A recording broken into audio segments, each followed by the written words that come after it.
আপনি কি কখনো খেয়াল করেছেন, একটা সময় ছিল যখন বাথরুমে বসে, ছাদে হাঁটতে হাঁটতে কিংবা জানালার বাইরে তাকিয়ে তাকিয়েই মাথায় দারুণ সব আইডিয়া চলে আসতো, কিন্তু এখন 1 মিনিটও নীরব থাকতে পারি না। হাঁটছি হেডফোন, বাসে হেডফোন, কাজ করছি হেডফোন, ঘুমানোর আগেও হেডফোন। আর ঠিক এখানে লুকিয়ে আছে একটা অদৃশ্য সমস্যা। ল্যাঙ্কাস্টার ইউনিভার্সিটির গবেষকরা একটা মজার পরীক্ষা করেছিলেন। কিছু মানুষকে বিভিন্ন ধরনের সঙ্গীত শুনতে শুনতে ক্রিয়েটিভ চিন্তার টাস্ক দেওয়া হয়, আর কিছু মানুষকে রাখা হয়েছিল সম্পূর্ণ নীরব পরিবেশে। অবাক করার মতো বিষয় কি জানেন, যারা নীরব পরিবেশে ছিল তারা অনেক ক্ষেত্রেই বেশি ভালো ফলাফল করেছে। কারণ সৃজনশীলতা শুধু তথ্য গ্রহণের বিষয় নয়, এটা তথ্যগুলোর মধ্যে নতুন সংযোগ খুঁজে বের করার ক্ষমতা।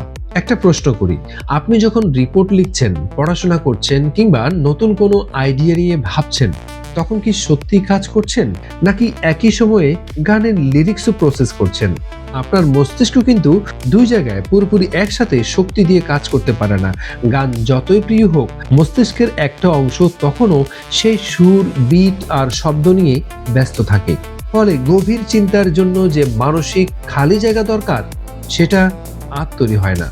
আইনস্টাইন প্রসঙ্গে মজার বিষয় হলো, আইনস্টাইন বেহালা বাজাতেন, নিকোলা টেসলাও সঙ্গীত পছন্দ করতেন, কিন্তু তারা সারাদিন কানে হেডফোন গুঁজে থাকতেন না। বরং তাদের জীবনে ছিল দীর্ঘ নীরবতা, একাকিত্ব আর গভীর চিন্তার সময়। সেখানেই জন্ম নিয়েছিল পৃথিবী বদলে দেওয়া আইডিয়াগুলো।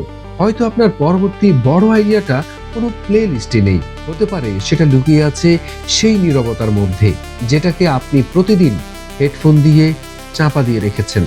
আজ একটা ছোট চ্যালেঞ্জ নিন, মাত্র 15 মিনিট। কোনো গান নয়, কোনো ভিডিও নয়, শুধু আপনি আর আপনার চিন্তা।